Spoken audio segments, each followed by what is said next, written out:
Hey, what's up amazing people? This is Miss Fabb back with another tutorial. This time I will be showing how to create an account for your Canadian visa application.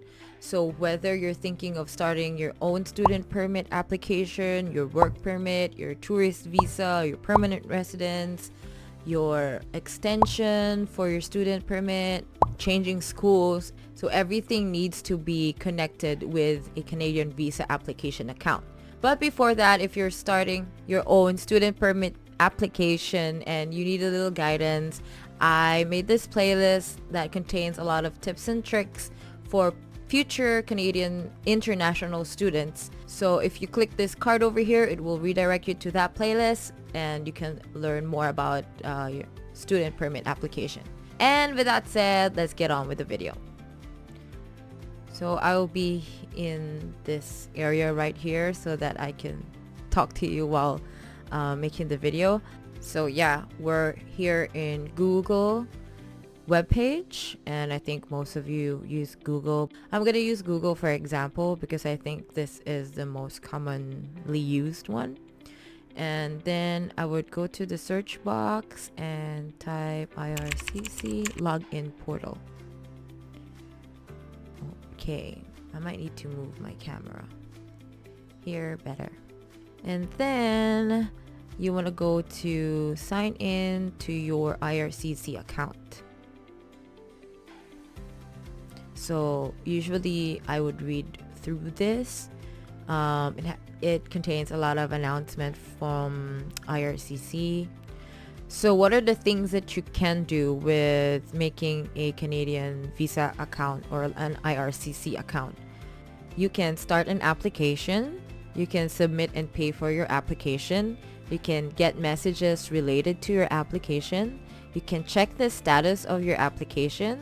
So if it's submitted or like if you passed the medical exam, etc. And then you can update your information in case they needed more information about yourself, your application. So like to continue, you can click sign in with GCkey. So the difference of option 1 and option 2 is that option 2 are for those who already have their online Canadian banking information. So when you get here, you open your bank account, you will get credentials, and then that's what you can use for the sign-in partners. But like right now, I'm assuming you're back in the Philippines, you don't have your Canadian banking information yet, even if you're planning for like a GIC or like guaranteed investment certificate from them to show your proof of funds, you haven't used it yet, so this is the way to go. Like option 1 is the key. GCkey is the key. So let's go to sign in. If you already have an account, you use this one, but we're gonna sign up since we don't have an account yet. So simple secure access, sign up. Terms and conditions, read it. If you have time, read it, but like I usually just accept it. So create your username. Your username must contain at least 8 characters and be unique to you. When creating your username, we recommend that you make your username easy for you to remember and hard for others to guess. Avoid using personal information such as your name, social insurance number, SIN. This is like the TIN if you're in the Philippines.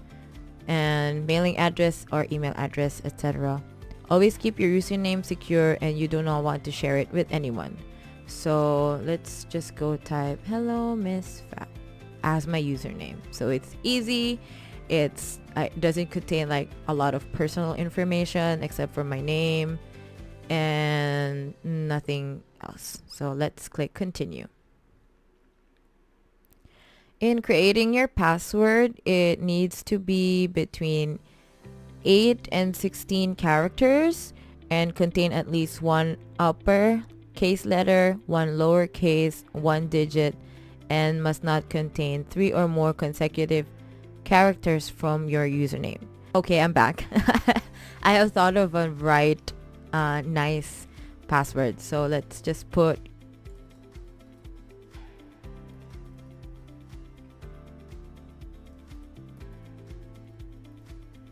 Okay, so it's a medium one, but like I just made it up right now. So let's click continue. And then you need to create your recovery questions and answers. So recovery questions and answers are used every time that you log into the account. So that's just how they try to prevent stealing of information or hacking of the account. And your answer must contain at least 3. So there are guidelines for it. Your answers must contain at least 3 characters and contain no special characters. Your hint must contain at least 3 characters and may contain letters, number, blah blah blah. So you can read that, guys. Here are my recovery questions. Yeah, and then just click continue. Oh, wait. So one super tip that I really encourage you to do is to take a screenshot of this. So that's, I just clicked the Windows button and then the print screen button on my keyboard. So print screen and then this one, the Windows button. So funny, I have an extra keyboard lying around. Okay, so I usually print screen it before, because like, you know, I don't want to miss any details. And then I keep it in a safe place, not just in any folder of my account. Anyway, so let's continue. Optional recovery account. So to recover your username and password, you have an option to recover it via email. So let's just put our email here.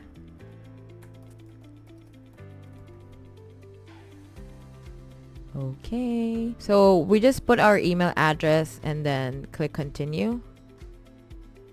Then we're gonna go to our hello Miss Fabb Gmail. We're gonna go to our email. Okay, so I received it on my phone and it just says like hello Miss Fabb. Then you're just gonna type on the code here. So MX6D79CX and then continue. And then we have already set up our email recovery. So if we can click continue here, so we're now in the 2-factor authentication. So what is 2-factor authentication? It's basically Canada trying to protect every online account, and you can do it 3 ways. So it also has here. Yeah, it's a way to confirm users. Just a password or the phone. So I think the easiest way to do this is to use your email address, like what we did a while ago. Okay, so we're just gonna try to use our email and then terms and conditions. Here, accept. So let's put on our email, hello Miss Fabb @gmail.com. Click continue. Verify your email address. So we're gonna receive an email from IRCC anytime soon. And then click continue. And now we will have like recovery codes. So for the recovery codes, you just need to save this on your computers.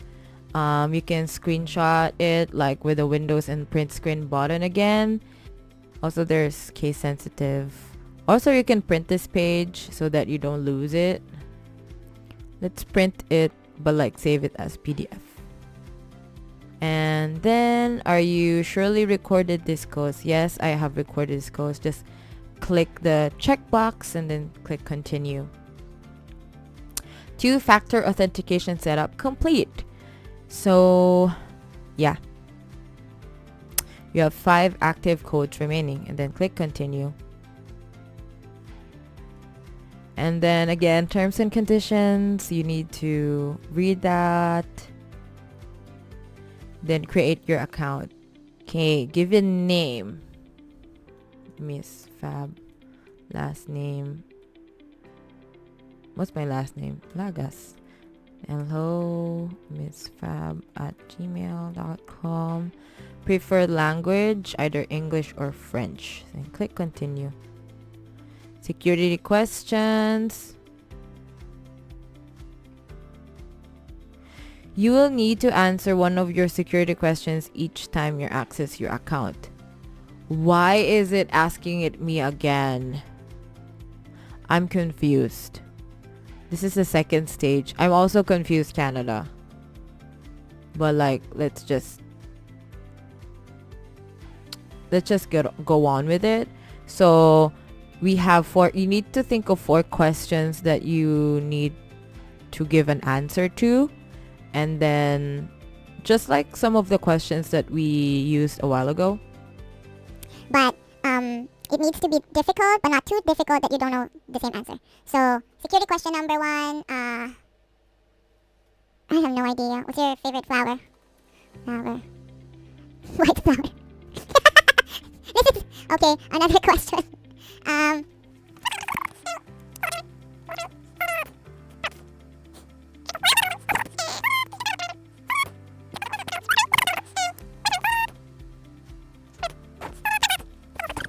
Again, another pro tip. I usually print screen this and then save it somewhere I don't want to forget. Just double check it before clicking continue. So yeah, we're already here in Miss Fabb's account and we already done with creating our account. So that's it for now, guys. This is gonna be a multiple video series. So I guess that's it, guys. This is gonna be like multiple videos. So if you want to be alerted with the next video when it's coming out, just click subscribe and then click the notification bell so that you will be notified. Well, guys, I hope that you understood something or like you learned something. If you want to know more, you could always leave a comment in the comment section below, and I'll see you on my next video.